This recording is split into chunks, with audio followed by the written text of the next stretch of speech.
Fala galera, tudo bem com vocês?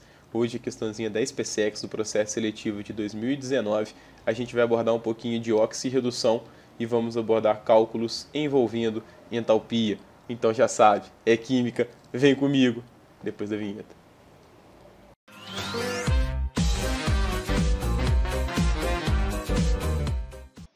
Então pessoal, olha só, questãozinha 35, ela diz assim, ó, devido ao intenso calor liberado, reações de termita são bastante utilizadas em aplicações militares, como granadas incendiárias ou em atividades civis, como solda de trilhos de trem. A reação de termita mais comum é a aluminotérmica, que utiliza como reagente o alumínio metálico e o óxido de ferro 3. A reação de termita aluminotérmica pode ser representada pela equação química não balanceada, está ali a equação. Dados os valores arredondados de entalpias padrão de formação das espécies, o óxido de alumínio e o óxido de ferro, então respectivamente menos 1.676 e menos 826 kJ, acerca desse processo são feitas as seguintes afirmativas. Após correto balanceamento, o coeficiente do reagente alumínio na equação química é 2. Então ele já te deu a dica, ele já falou que a equação não está balanceada para você, ele podia ignorar isso, mas ele quis cobrar isso. Pessoal, jeito de balancear, a gente sempre começa pelo caminho mais simples. O caminho mais simples é fazendo a regrinha do macho. O que é a regrinha do macho, pessoal? Então, quando você for balancear a equação, precisa de um macho. Qual que é a regrinha? Metal, ametal, carbono, hidrogênio e oxigênio. Então, a gente primeiro precisa balancear os metais. Então, vamos olhar aqui o que a gente tem. Ó. Eu tenho no início 1 alumínio e no final 2. Eu preciso resolver isso. Como é que eu resolvo? A gente multiplica por 2. A gente nunca mexe aqui embaixo, tá, pessoal? A gente nunca mexe no índice. Né? O índice é a composição daquela substância, nesse caso é só o alumínio, ok? Mas é a composição de uma substância. Mexeu no índice, já era, vai errar. Então a gente sempre mexe no coeficiente estequiométrico. Ok, tá ali pra gente então 2 alumínios.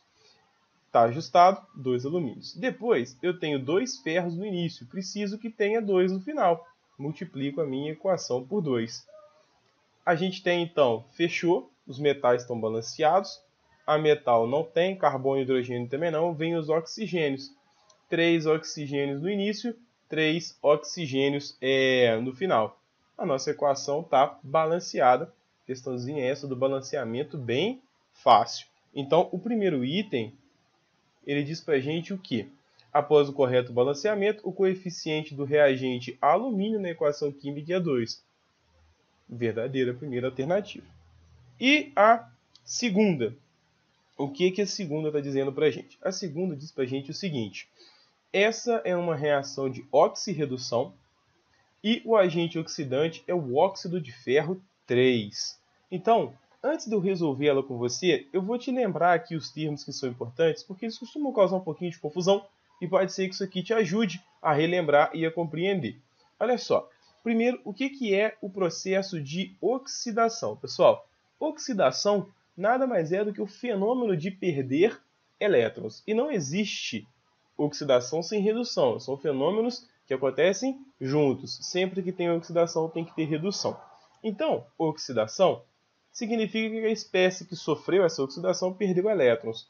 O elétron tem carga negativa. O que acontece com a carga do elemento quando ele perde os elétrons? O número de prótons permanece, o número de elétrons diminui, então aquela espécie como um todo, ela vai ficando com a carga positiva. Então o seu NOx aumenta. Então é assim que a gente identifica quem oxidou e quem reduziu, pela variação de NOx. O NOx aumentou, significa que perdeu elétron, sofreu oxidação. E quem sofre oxidação é chamado de agente redutor. Isso aqui dá muita confusão na cabeça da galera. Às vezes vem escrito só redutor, né? Aí não é quem sofreu redução, é o agente redutor. E às vezes vem agente redutor. E por que isso dá confusão? Porque o agente redutor é quem sofre a oxidação. E muita gente não consegue entender por quê. Primeiro, agente redutor ele é o agente, então ele é a espécie que causa redução em alguém. Mas, Arthur, o que isso tem a ver? A gente está falando de oxidação. O que tem a ver é o seguinte: quando você sofre oxidação, você tem o seu elétron e você perde o seu elétron. Só que para você perder esse elétron, alguém tem que ganhar. Não tem como perder esse elétron para além e ninguém receber, simplesmente sumir o elétron. Isso não vai acontecer. Os fenômenos de oxirredução, o nome já diz, a oxidação e a redução acontecendo. Então, para que uma espécie possa perder o elétron dela, significa que tem que existir outra para ganhar. Então, já que a gente tem a oxidação, a gente tem o fenômeno de redução. O fenômeno de redução é exatamente a espécie que ganha elétrons. Então, olha só, quem sofreu oxidação perdeu elétrons, mas o elétron dela tem que ter ido para alguém. Então, quem oxida faz com que outra espécie sofra redução. Então, para que possa ter oxidação, aquela espécie tem que causar a redução em alguém. Por isso que quem sofre oxidação é chamado de agente redutor. Por outro lado, a espécie que sofreu redução, ela ganhou elétrons. Elétron tem carga negativa. Então, o que acontece com o NOx dela? Diminui. E quem sofreu redução, eu chamo de agente oxidante. Pela mesma ideia. Para que uma espécie possa reduzir, ela precisa ganhar elétrons. E ela não ganha elétron do além. Ela vai tirar, alguém vai ter que ceder o elétron. Então, no momento em que ela ganhou elétron, alguém perdeu. A espécie que perdeu sofreu oxidação. Então, é por isso que a espécie que sofre redução, ela é chamada de agente oxidante, porque a espécie que ganhou elétrons foi o agente causador de uma oxidação. A espécie que ganhou elétrons foi o agente que foi lá e removeu o elétron de alguém. Por isso que dá a impressão que é trocado, mas não é. Se você interpretar, fica tranquilo. Quem sofre redução é porque causou oxidação em alguém, agente oxidante. Beleza, pessoal? Feito essa voltinha com você na teoria, eu posso ir para poder verificar com você se aquilo ali é realmente, né, uma oxirredução e se quem é o agente oxidante é o óxido de ferro. Então, trocando aqui o slide para a gente deixar ele limpo, vamos reescrever a equação aqui para não ficar muito tumultuado. Vou até colocar ela em preto para a gente não rabiscar muito o enunciado ali. Então, equação 2. A nossa equação ela é 2 alumínios, eu já vou colocar ela balanceada, mais óxido férrico, produzindo ferro, mais o óxido de alumínio e calor. Mas aqui a gente não está preocupado com essa parte do calor, eu estou preocupado em identificar agente oxidante e agente redutor. Então, para isso, a gente precisa verificar o que está acontecendo. O alumínio, qual que é o NOx do alumínio? Substância simples no seu estado padrão tem o NOx 0. Ok. Depois vamos para o Fe2O3.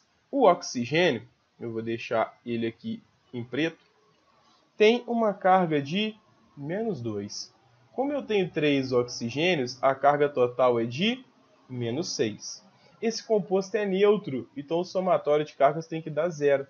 Para isso ser verdade, os átomos de ferro devem possuir uma carga total de +6. Só que eu tenho 2 átomos de ferro nesse composto. Então, cada átomo de ferro tem que ter uma carga de +3. Do lado dos produtos, o ferro, substância simples no estado padrão, 0. E aí a gente vem para o óxido de alumínio. O que a gente tem no óxido de alumínio? O oxigênio tem uma carga de -2. Como são 3 oxigênios, uma carga negativa de -6. Você está vendo que esse composto é neutro, ele não é um íon, ele não possui cargas diferentes de 0. Então, a carga total do alumínio, né, dos 2 alumínios, tem que ser de +6. Então, como eu tenho 2 alumínios, cada alumínio tem que valer +3. Por quê? Cada alumínio com carga +3. Se eu tenho 2 alumínios, a minha carga total é de +6. Agora eu posso identificar o que está acontecendo, pessoal.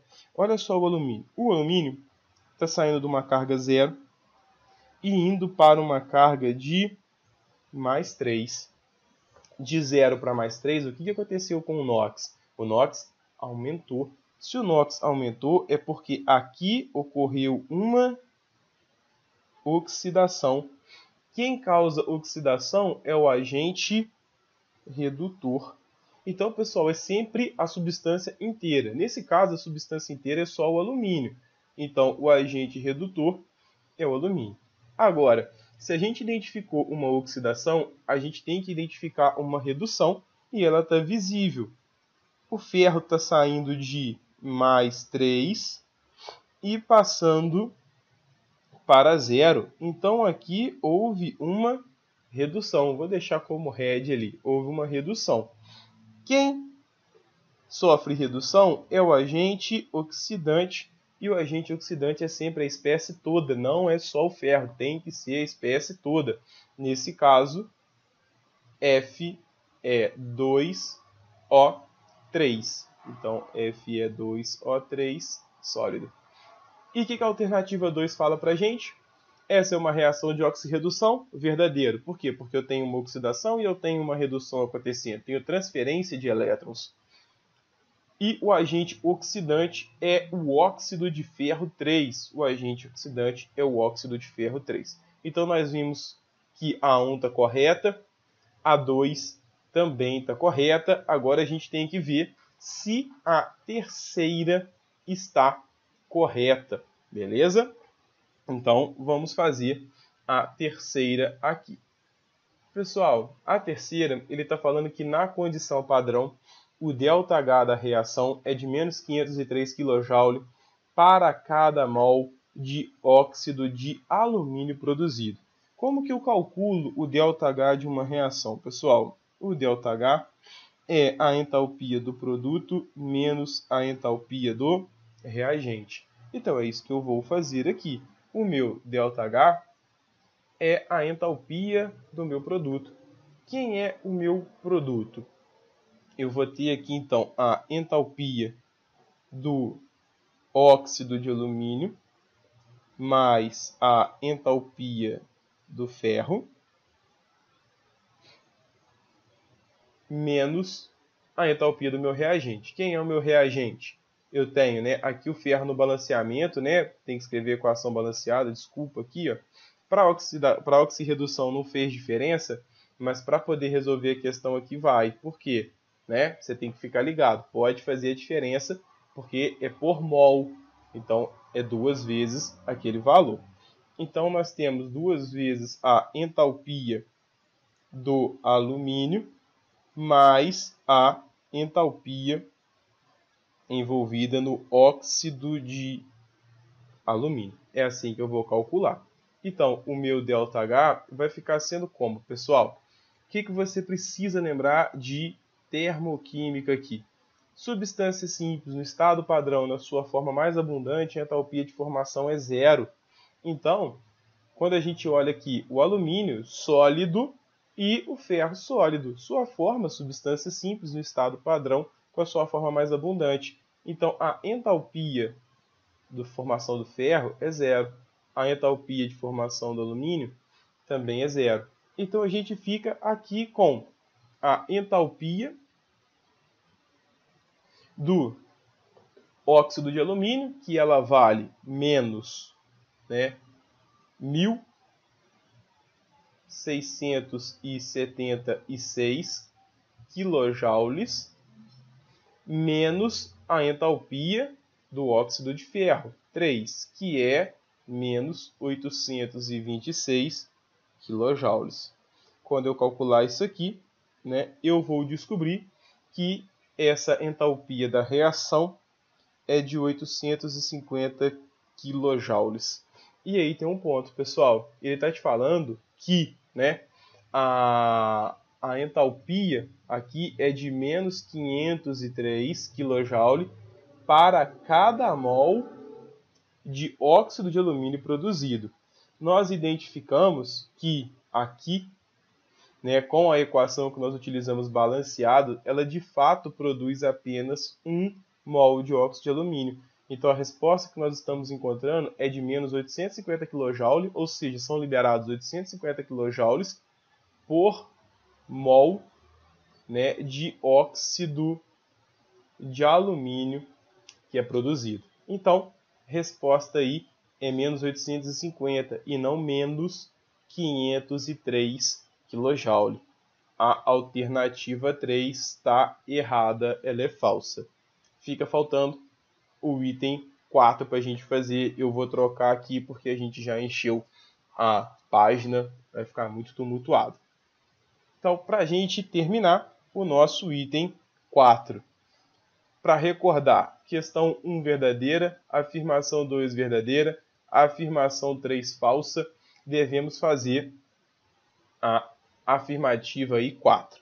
Vou arrumar a equação aqui, ó, é 2 alumínios e 2 ferros. E nós achamos, né, no item anterior, que o ΔH dessa reação era de menos 850 kJ. Então, estou reescrevendo aqui porque ficou para trás no vídeo, você pode voltar e conferir, mas aí eu quero deixar aqui na tela para você acompanhar melhor. Ok, então na condição padrão, para a obtenção de ferro metálico, 56 gramas de ferro metálico, o calor liberado na reação é de 355 kJ. Então, pessoal, aqui é uma parte da matéria que é cálculo envolvendo entalpia. A gente resolve como um cálculo estequiométrico normal. O que você precisa fazer? Identifica quais são as espécies, o que o exercício quer correlacionar. Ele quer correlacionar ferro metálico com energia. Então, vem aqui na sua equação balanceada, qual é a relação entre o ferro e a energia. Se a gente for observar a nossa relação, essa relação, pessoal, eu chamo ela de uma relação teórica ou referencial, você escolhe como você quer chamar. O ponto é que essa relação que eu estou tirando, que é de 2 mols de ferro, estão envolvidos na liberação de 850 kJ. Isso aqui não depende da questão, não depende da pergunta, depende só da equação. Por isso que eu estou considerando como teórico, como referencial. Eu não coloquei o sinal de menos aqui, porque você já viu que o ΔH é negativo, você já sabe que é uma reação exotérmica, então o calor é liberado. Se você quiser fazer a conta aqui com o menos, tudo bem, para reforçar para você que é liberado. Agora, ele está falando comigo de mol? Não, ele está falando de massa. Ele não está interessado em falar comigo sobre massa. Ele está interessado, ele não está interessado em falar de mol. Ele está interessado em falar de massa. Então, trabalhar com mol não me interessa. Eu vou converter isso aqui para massa. E do outro lado? Não, do outro lado a pergunta dele é exatamente sobre calor liberado, sobre energia. Eu vou manter esse cara aqui do jeito que está. Como que eu converto mol para massa, pessoal? Eu vou manter a proporção estequiométrica e mol para massa eu uso a massa molar. Aí você vai procurar na tabela periódica que ele te fornece, você vai ver que a massa molar do ferro é de 56 gramas de ferro, envolvidos na liberação de 850 kJ. Ou seja, agora eu tenho a espécie que eu quero, que é ferro com o calor envolvido, com a energia, que era o que ele me pediu, e eu tenho em massa, não tenho mais em mol. Agora eu vou entrar com o dado que ele quer saber. Ele me perguntou o seguinte: se forem produzidos 56 gramas de ferro, qual é a energia? Né? Eu sei que se forem produzidos 2 vezes 56 gramas de ferro, são liberados 850 kJ. Mas e se for produzido só 56 gramas? Quando você resolver essa equação, você vai obter aqui menos 425 kJ. Então, não está envolvido aí, para a produção de 56 gramas de ferro, não está envolvido 355 kJ. Está envolvido 425. Né? Eu até reforcei com o menos que eu não tinha colocado, né? Deixei ele aqui para te lembrar que é liberado, mas como eu não usei ele na regra de 3, eu vou acabar tirando para não causar nenhuma confusão. É porque na hora de falar que é liberado, eu já fui lá e coloquei logo o negativo para a gente recordar. Mas como eu não usei na regra de 3, deixa sem, desde que você saiba que está sendo liberado esse calor. Então, para 56 gramas de ferro, a gente tem a liberação de 425 kJ. Pessoal, se você gostou, curte esse vídeo, comenta aí embaixo, encaminha para alguém que pode ajudar no estudo dela essa parte. E eu realizo no meu Instagram um projeto muito legal, que é um projeto de mapa mental, é um projeto aí com resumos de conteúdo, ajuda bastante o pessoal, tem elogiado, tem gostado muito. Se você quiser, segue meu Instagram, eu vou ver como é que eu vou fazer a edição desse vídeo, onde eu vou colocar para você ficar por dentro de qual é o meu Instagram. Lá, qualquer coisa que você precisar também, manda um direct, eu respondo e atendo todo mundo por lá numa boa. Beleza, pessoal? Críticas construtivas também é muito legal, manda para mim o que você acha que tem que melhorar. Enfim, a sua opinião ela é muito importante para mim. Meus queridos, muito obrigado a todos, espero que tenha ajudado. Bons estudos, valeu!